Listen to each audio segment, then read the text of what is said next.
That's Ja Rule, who is in here to promote a new book, Unruly. Yeah. The highs and lows of becoming a man. Why? Why are we doing this? Why, Ja? Why? Why, Ja? No, the reason why we are doing this, and this is a real good reason. You know, people may look at it all types of other ways, but when I was in jail, I seen a lot of young black men like me, like myself, going through a lot of, going through the struggle. And they really didn't have no plan of what they were going to do when they got out. Letting me further know that my situation is unique, and young black men like myself that have made it out, we have a unique situation. Sure. The opportunities was there. You know, we had the drive to you know what they say when perseverance meets that's not the planning meets perseverance. Planning meets prosperity, success, or whatever the saying is. But but that's what I noticed. One of the dude's plans when he got out of jail. Now you got to hear this is some funny shit. I can't curse, can I? Yeah, go ahead. You curse with. This is some funny shit. He said, so we were all talking about what we're gonna do when we get out. And he said, yo, you know what I'm saying? When I get out, I'm going right down there, Diamond District. Wait for like a Bentley or a Phantom something to come by, and I'm gonna jump in front of it. Yo, that's your plan, my That was his plan. And jump in front of it. I swear to God. And I looked at him. I said, yo, are you serious? Like that's your plan, nigga? Like that's your plan to get some money when you get home? He was putting that together. He was putting that together for 4 years. But you also had a father in your life, though. Absolutely. I mean, one of the first lines. I'm just thumbing right now. I had jumped on earlier to do the music section, and we'll get to that.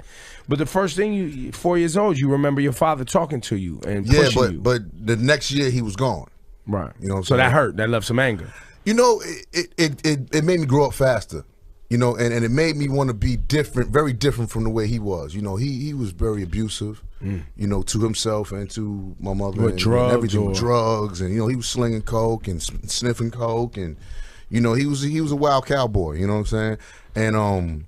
And this is early 80s, mid 80s. Yeah, 80, 81. You're right. 80, 81, early 80s. Yeah, so that was, that was his MO. He was a wild dude, and a lot of black men, because my father was in the same place, but he was hustling and he had accomplishments, right? Yeah. But he was into the revolutionary thing, but a lot of black men after Malcolm, Martin, got killed. The 70s was a time of getting high and partying, which was the precursor to crack of the 80s. Yeah, absolutely. And a lot of our fathers got caught up in that because they were depressed, and like you talked about the struggle just a second ago, and the black man struggle of figuring out your place in this world where sometimes just a regular job doesn't make you proud. Right, absolutely. So they start hustling. Long story short, I really wanted to write this book to let people know that I'm just like you. I go through struggles, I go through pain, I go through ups and downs. Even though I've had a great career and things have gone great for me, things have gone bad for me too. But the one thing that I keep doing is I keep my feet moving.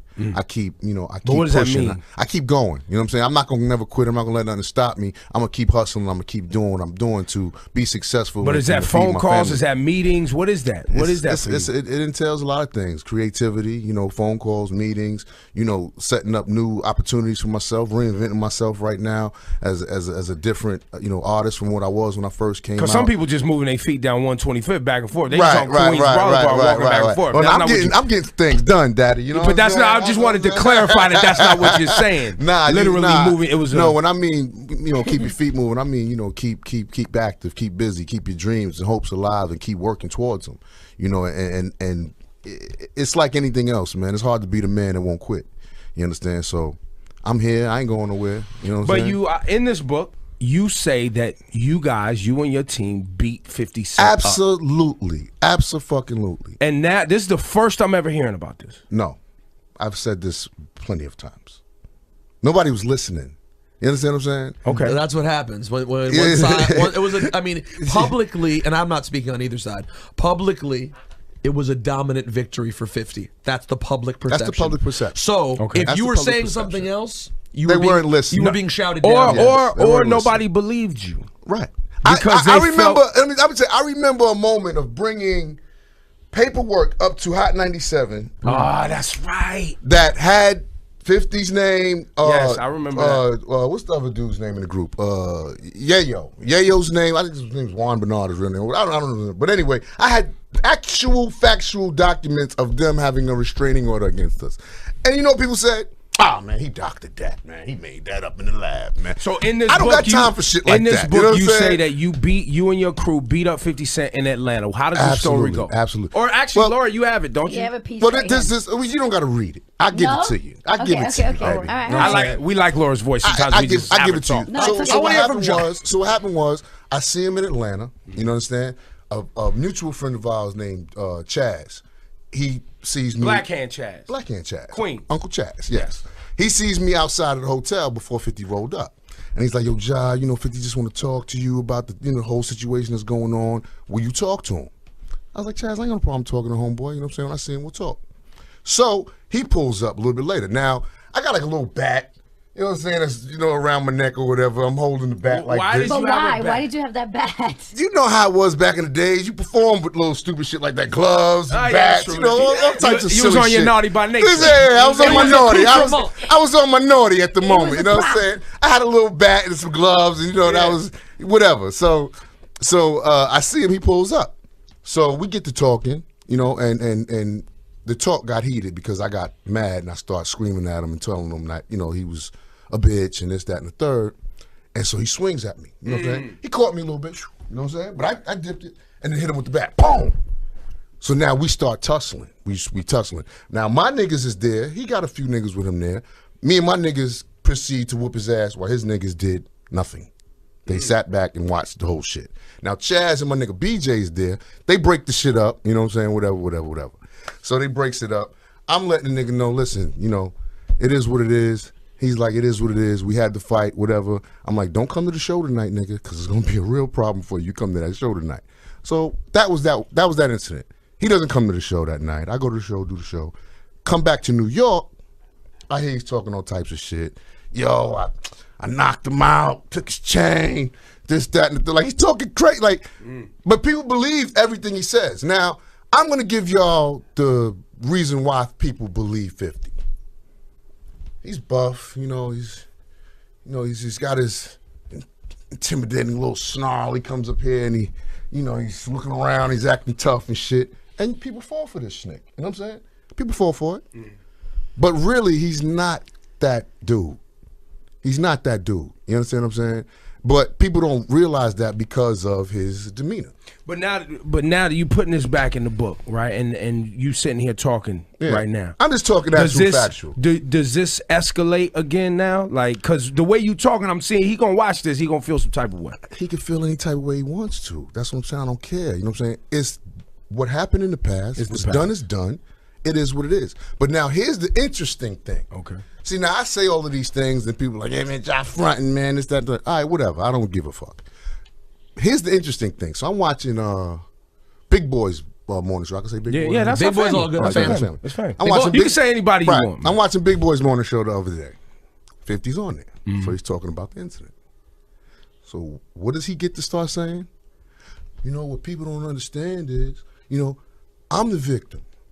They don't see the slap before the shot and all this other crazy shit. You know what I'm saying? So I'm watching and I'm interested now. I'm like, what the fuck is he talking about? Where's he going with this? His next line after that was, I wasn't born with a shot in my face with a dimple. Nigga, what are you saying? What are you insinuating? Now you're insinuating that you're the victim. Well, he was shot 9 times. All right, this is what I'm saying. So now when I say in the book that he insinuated to the feds and to the authorities that Murder Inc. and whoever had something to do with him being shot, people say Ja's crazy. I'm not fucking crazy. I'm telling you what homeboy did. So are you still frustrated by the situation? I'm not frustrated. I don't give a fuck about it anymore. But you do want the facts there. No, I wrote a book about my life. I had to put the story. You can't. That's not a Ja Rule book. If Ja Rule writes a book and doesn't include it, it's exactly. If I don't put this in the book, are y'all mad at me? Yes. No. But I'm also looking at your mannerisms too. And and do you think that you? I'm just telling the story, Ebro. You don't harbor nothing. I don't care anymore. I don't care anymore. But you seem very passionate about it. Because I'm trying to get past it, and every time I get on and say adult things, he gets on and says childish shit. which makes me seem like, yo, what's wrong with this dude? You know what I'm saying? Like he think he was on y'all show, and we talking about the airplane incident. And he's like, yeah, you know, I was getting up, walking around, and make him nervous. Like, come on, man. Are you serious, man? Now you thought you guys were. Now, the reality of it is he might have been. I don't know. I was asleep on the flight. You know what I'm saying? So he might have been walking. I don't know. So you remember seeing him? Of course I seen him. As soon as he got on the plane, he sees me.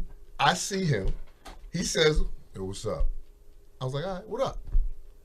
And that was it. He went and sat in his seat. You took a nap. Pulled out his laptop. Was doing shit on his laptop. Him and his man. Because nobody's starting shit on a plane. Nobody wants that problem.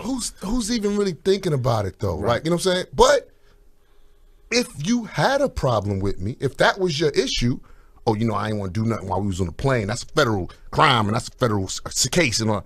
All right, we get off the plane. We go outside. You know what I'm saying? We go by baggage claim. You know what I'm saying? Like, nigga. If there's a problem, nigga, we can. There's outside to this building. You understand what I'm saying? But is there a problem? No, this is what I'm trying to say. That's the point I'm making. But it's he all tries in the past. to right. But he gets on and tries to, you understand what I'm saying? Make his little snick. Rosenberg, and keeping it going. I want to flip it a different direction. Tell us something positive about 50 Cent. What's something that you admire about 50? We know some of the things that irritate you. There's nothing that I admire about him. Nothing. His character. Nothing. You know why? Business acumen? All right, yeah, he's good at what he does business-wise. I give him that. You know what I'm saying? I give him his first album was a good album. I give him that. His music. I give him that. Everything after that was going downhill. That G-Unit album, stop, John. It was all right. There was some G-Unit joints. It was all right. It was all right. Stop your shit. It was all right, there was some bro. heat in there, it man. was all right, yo, bro. Did I ever tell y'all the story?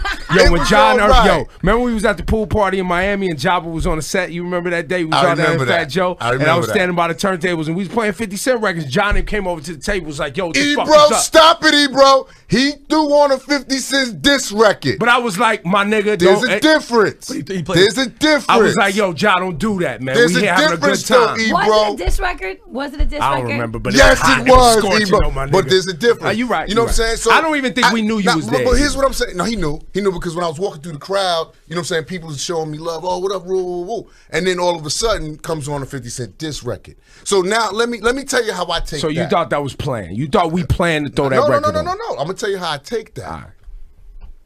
If you see me in the building and you throwing a 50 Cent record, no problem. Who cares? He's got hot records out there. You're gonna play him, of course. Cool. If you throwing a 50 Cent diss record, you trying to start some shit. You trying to disrespect me, B. Look, you 100. I'm not. You understand what I'm saying? I don't remember what record it was, but I at the time I don't remember what record it was, but I was like, man, we playing the hot 50 Cent joints, man. Yeah, I don't mind that. But if you play a diss record, I'm gonna take that as okay, homeboy. You think it's like that, so I'm gonna show you it's not like that, my nigga. No. Hey, yo, and I was like, hey, we cool.